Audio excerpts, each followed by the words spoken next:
Do your legs feel unusually heavy and tired by the end of the day, even when you haven't done much physical activity?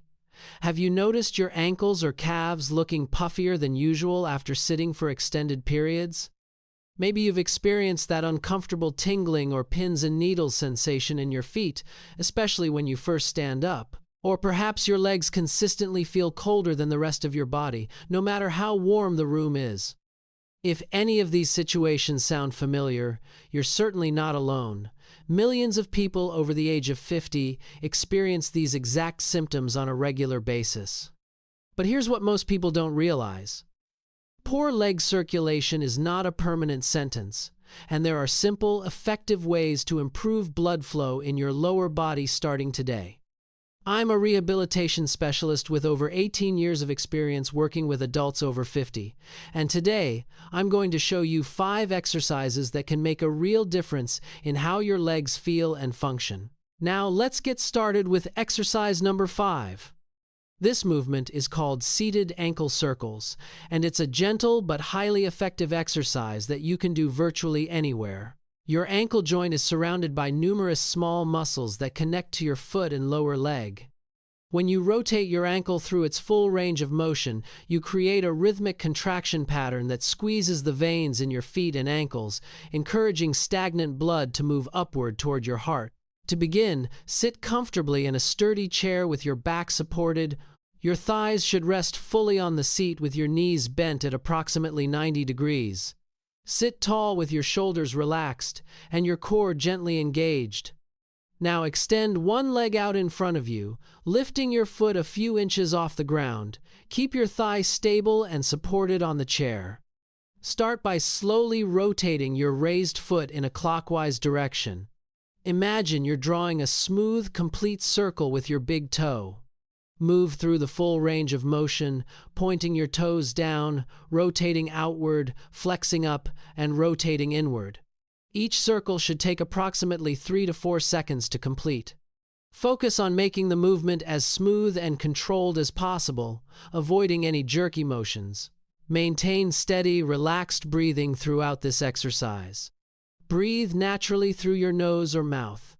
There's no need to synchronize your breath with the movement, but make sure you're not holding your breath at any point. There are a few mistakes you'll want to avoid with this exercise.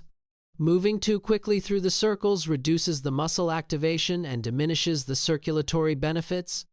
Some people make tiny circles that don't utilize the full range of ankle motion. Avoid tensing your neck and shoulders as you focus on the movement. And don't let your entire leg swing around. The rotation should come from your ankle joint only. If holding your leg extended feels challenging, you can rest your heel lightly on the floor and perform smaller circles. Alternatively, sit on a higher surface so your feet naturally hang without needing to lift your leg. For those with limited ankle mobility, simply move through whatever range feels comfortable and gradually work toward larger circles over time. After completing your clockwise circles, reverse the direction and perform the same number of circles counterclockwise. Then switch to your other leg and repeat the entire sequence. Aim for 10 to 15 circles in each direction per foot and complete 1 to 2 sets on each leg. This exercise can be done daily, and it's especially beneficial during long periods of sitting. Now, let's move on to exercise number 4. This combination exercise is called toe raises and heel raises, and it alternates between 2 complementary movements that work the muscles on the front and back of your lower leg. When you lift your toes while keeping your heels down, you activate the muscles on the front of your shin. When you rise onto your toes and lift your heels, you engage your calf muscles. By alternating between these 2 positions, you create a rhythmic contraction pattern that mimics the natural muscle pump action of walking. Stand behind a sturdy chair, kitchen counter, or any stable surface you can hold for balance. Position your feet hip-width apart with your toes pointing straight ahead. Hold the support surface lightly with both hands. Stand tall with your weight evenly distributed between both feet. Begin with the toe raise portion. Keeping your heels firmly planted on the ground, lift the front of your feet so your toes point upward toward the ceiling. You should feel a gentle stretch in your calf muscles and activation in your shins. Hold this position for 1 to 2 seconds, then slowly lower your toes back to the floor.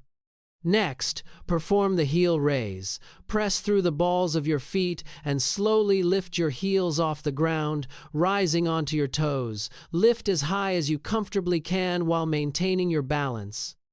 You should feel your calf muscles contracting firmly. Hold briefly at the top, then lower your heels back down with control. Alternate between these two movements in a smooth, continuous rhythm. Think of it as a rocking motion, toes up, then heels up, toes up, then heels up. Exhale gently as you lift, whether lifting your toes or your heels. Inhale as you lower back to the starting position. Keep your breathing calm and steady throughout the sequence. Be careful not to rush through the movements, as this prevents full muscle engagement. Avoid gripping the support surface too tightly, which creates unnecessary upper body tension. Don't allow your ankles to roll inward or outward. Avoid locking your knees completely straight. And try not to lean too far forward or backward. If standing is challenging, you can perform this exercise while seated. Simply sit tall, place your feet flat on the floor, and alternate between lifting your toes and lifting your heels. The range of motion will be smaller, but you'll still receive significant circulatory benefits. For those with balance concerns, position yourself in a corner where you have walls on 2 sides for extra security. Perform 15 to 20 alternating raises, which means 15 to 20 toe raises and 15 to 20 heel raises. Complete 2 sets with a brief rest between them. Practice this exercise 3 to 5 times per week for optimal results. Let's continue with exercise number 3. Seated marching might sound simple, but it's a remarkably effective way to activate the major muscle groups in your thighs and hips while promoting blood flow throughout your entire lower body. When you lift your knee toward your chest, you're contracting your hip flexors and engaging your thigh muscles. This action compresses the blood vessels in your upper leg, pushing blood upward and inward toward your core. The rhythmic, alternating nature of marching also provides a gentle cardiovascular stimulus. Sit toward the front edge of a sturdy, stable chair. Your feet should be flat on the floor, hip-width apart. Sit with your spine tall and your shoulders back, but remain relaxed. You can hold the sides of the chair seat for light support or rest your hands on your thighs. Engage your core muscles gently to stabilize your torso. Lift your right knee up toward your chest, raising your foot several inches off the floor. The movement should come from your hip, not from leaning your body backward. Lift to a height that feels challenging but controlled, typically bringing your thigh close to parallel with the floor or slightly higher. Lower your right foot back to the starting position with control. Immediately lift your left knee in the same manner, then lower it. Continue alternating legs in a smooth, rhythmic marching pattern. Maintain an even pace, taking approximately 1 to 2 seconds to lift and 1 to 2 seconds to lower each leg. Breathe naturally and continuously throughout the marching movement. You might find it comfortable to exhale as you lift each knee and inhale as you lower it, but the most important thing is to avoid breath holding. If you find yourself getting winded, slow down your pace. Avoid leaning backward as you lift your knees, as this shifts the work away from your hip flexors. Don't stomp your feet down. Instead, lower with control. Keep your shoulders away from your ears. Move at a pace that allows you to maintain control, and remember to engage your core to support your posture. If lifting your knee high feels too demanding, simply lift your foot a few inches off the floor, focusing on the muscle contraction rather than the height.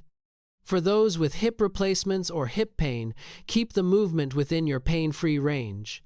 You can also slow down the tempo significantly if needed. March for 30 to 60 seconds continuously, which typically equals 20 to 40 total steps.